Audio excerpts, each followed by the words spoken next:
ناظرین، خبر شامل کرتے ہیں 7 شریف سے۔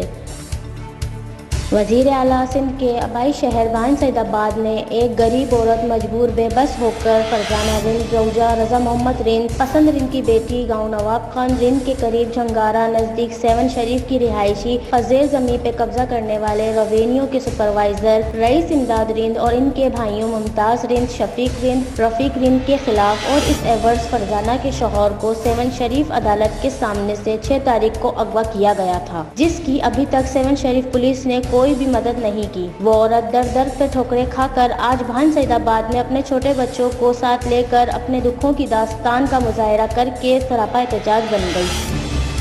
آپ کو بتاتے چلیں کہ آج فرزانہ رند نے بھان سعید آباد میں پہنچ کر میڈیا کو بتایا کہ ریونیو 7 کا سپروائزر امداد رند اور ان کے بھائیوں نے اپنے شکوک و شبہات کو جنم دیا اور اپنے قبضائن ہمیں دھمکیاں بھی دینے لگے۔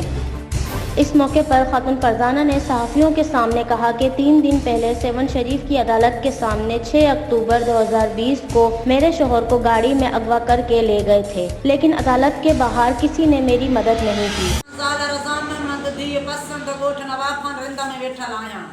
مجھے مرس کے امداد اغوا کیا، موں پان پنجے اکھن سان ڈٹھو آ، امداد، شفیق، رفیق، ممتاز، چارئی ڄणا ہن کے کار میں وجھی اور ہیڈا ڈکھن دے کھنی ویا تھسے۔ پو ہن کراچی میں لکایا ہوں، یامشورے میں لکایا ہوں، کوٹڑی میں لکایا ہوں، خدا تو ڈسے مکھے خبر نہ ہے۔ خدا جے واسطے مکھے مجھو گھر وارو کھپے، اللہ جے واسطے مجھے سب اعلیٰ عہدیدار کے عرضا مجھو گھر وارو مکھے کھپے، مجھا بچہ رون تھا ہے ڈسو پاس بک آج ٹیوں ڈی ہاں مجھو گھر وارو گھما امداد رند کھناयो آ، لاپتا ہے، پولیس مجھے عدالت نتو کرے، کورٹ جے آڈے تاریخ کھائی نکتو آ، 4 ڄणا اچھی کار میں کارا شیشہ با مکھے یاد تاریخ کونے سے منا نمبر یاد مکھے کونے سے کیڑو نمبر کھنی ویو تسے۔ اجو کل مو سیون بھی پریسکل کيو، اجو وری رفیق کے آڑے امداد شفیق اچے سیون میں مون تے پورا پریسکل کراयो کہ تو 60 لکھ جی بنی کھپائی آ، تا وہ ثبوت اتھ سے وٹے تو مکھے ڈے تو ماں ڈیا سے حصو آئے رفیق جے نانے جو کھاتو نواب کچھ بھی نہ کچھ ڈی ایس پی اسا کے منا لکھے ہی کون تھو نہ سا رابطو پیو کرے نہ سا کے لکھے تو ہو امداد کھا پیسہ پیو وٹے، امداد انہن کے پیسو پیو ڈے۔ اسا غریب مانو ہیں، ہی حکومت غریبن جی یا امیرن جی آ، ہی حکومت غریبن جی یا غریبن جی مدد کرے، امیرن جی مدد تو کرے۔ ادا خدا کھان کچھ ڈیڈن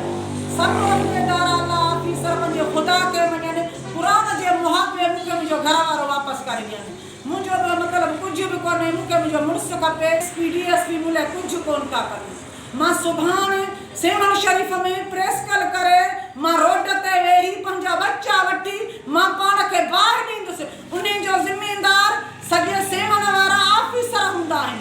اللہ آفیسر سب ہوندا ہیں، ماں سبن جے انصاف کیو، مسا انصاف کیو، ہن وڈیرے ظالم شخص کھان مکھے بچاयो،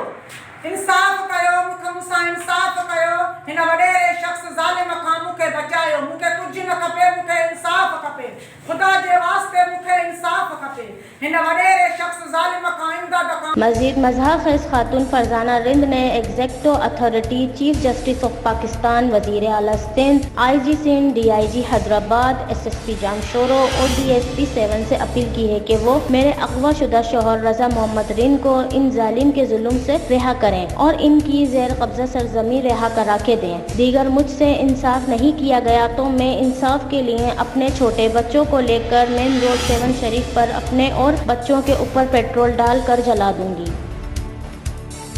HRJD نیوز سے فی الحال اتنا ہی۔ مزید اپڈیٹس اور خبروں کے لیے دیکھتے رہیے HRJD نیوز۔